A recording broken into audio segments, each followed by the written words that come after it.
Perkenalkan, saya Kian Afdi Najma dari 11 IPA 8. Absen saya nomor 24 akan mempresentasikan tentang global warming atau biasa yang disebut pemanasan global. Nah, apa sih pemanasan global itu? Pemanasan global itu merupakan suatu proses yang ditandai dengan naiknya suhu atmosfer, laut, dan daratan. Sekedar info, suhu rata-rata global pada permukaan bumi telah melonjak 0,74 kurang lebih 0,8 Celcius dalam 100 tahun terakhir.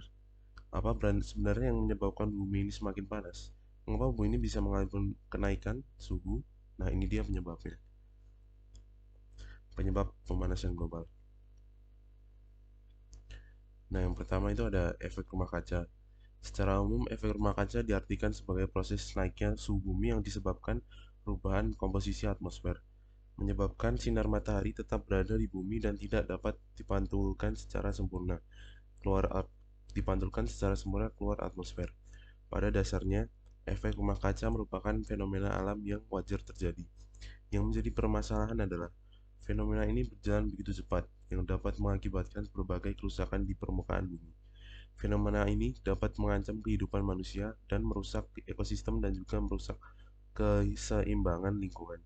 Dan yang terpenting, fenomena ini dapat mengakibatkan pemanasan global dan hal yang mengerikan lainnya apabila fenomena ini tidak segera ditanggulangi. Yang kedua ada efek umpan balik. Efek umpan balik juga mempengaruhi pemanasan global. Efek umpan balik adalah berbagai proses alam yang mengikuti efek pemanasan global. Pemanasan global yang terjadi akibat efek rumah kaca, maka pemanasan menyebabkan lebih banyak air menguap ke atmosfer. Saat naik ke atmosfer, gas metana ini bisa menyebabkan efek rumah kaca sehingga mempengaruhi pemanasan global. Yang selanjutnya ada variasi matahari. Variasi matahari adalah perubahan banyak energi radiasi yang dipancarkan oleh matahari. Terdapat beberapa komponen periodik yang mempengaruhi variasi ini, terutama adalah siklus matahari 11 tahunan atau siklus bintik hitam matahari.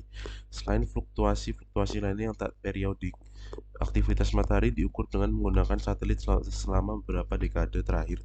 Sesudah pada waktu sebelumnya, pengukuran dilakukan melewati variabel-variabel proksi. Para ilmuwan iklim tertarik sebagai mengetahui apakah variasi matahari berpengaruh terhadap bumi. Selanjutnya ada dampak pemanasan global. Yang pertama adalah gelombang panas. Seiring dengan meningkatnya suhu permukaan bumi, salah satu dampaknya adalah semakin seringnya terjadi gelombang udara panas. Gelombang udara panas ini bisa membuat suhu suatu daerah akan meningkat secara drastis dan bisa membuat terjadinya kebakaran hutan. Jika kebakaran hutan sudah terjadi, maka akan sangat sulit untuk dipadamkan.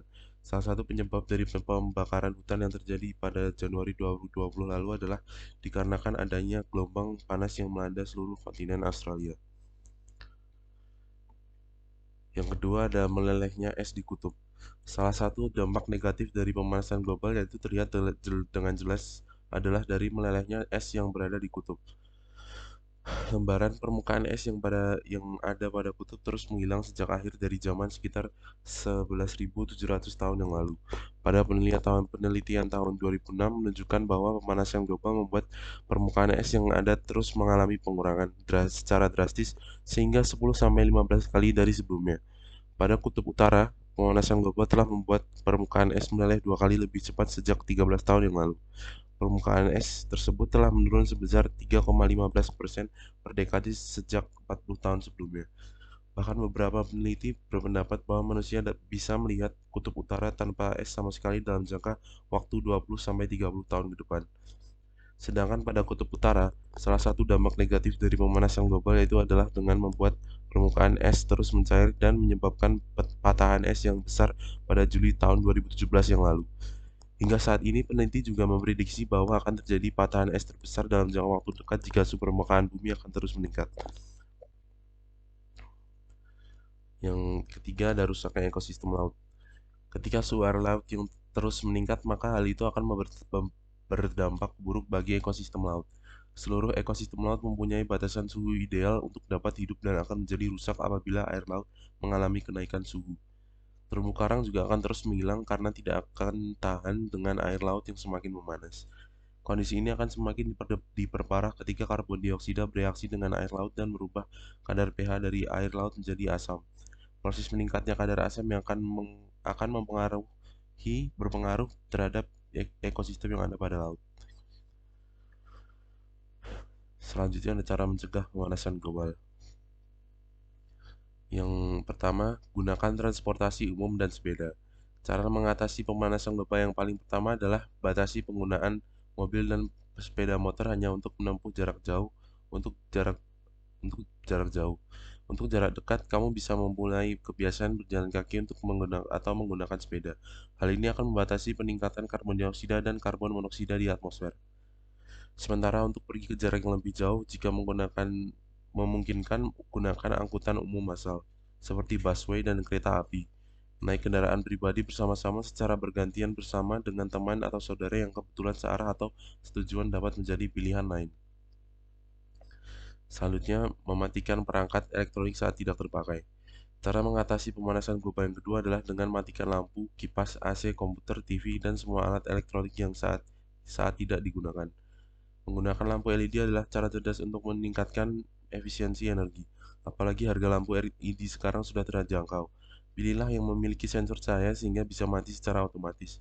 Beberapa jenis perangkat elektronik seperti TV dan komputer memiliki fitur standby atau mode siaga. Selain itu, jemur pakaian alih-alih menggunakan mesin pengering untuk menghindari membuang bahan bakar fosil untuk mengkonsumsi listrik.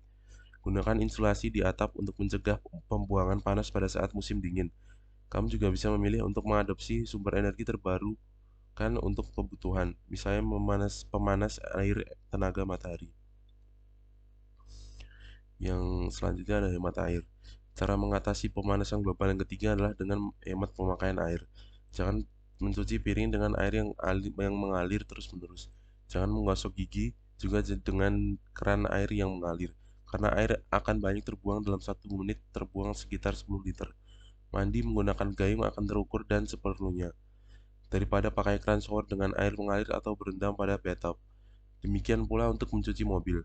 Cukup gunakan ember dan gayung daripada menggunakan selang dengan air mengalir. Gunakan air dingin pada mesin cuci daripada air panas. Flush toilet seperlunya. Pastikan pelampung atau radar pada tangki penyimpanan air bekerja dengan baik. Demikian juga pada kran dan monoblok di toilet. Cegah kebocoran agar tidak boros air.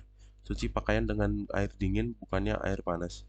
Gunakan air bilasan cucian pakaian terakhir untuk menyiram tanaman, tanah air hujan, dan manfaatkan untuk menyiram tanaman, membersihkan lantai, dan sebagainya. Sekian dari saya, terima kasih.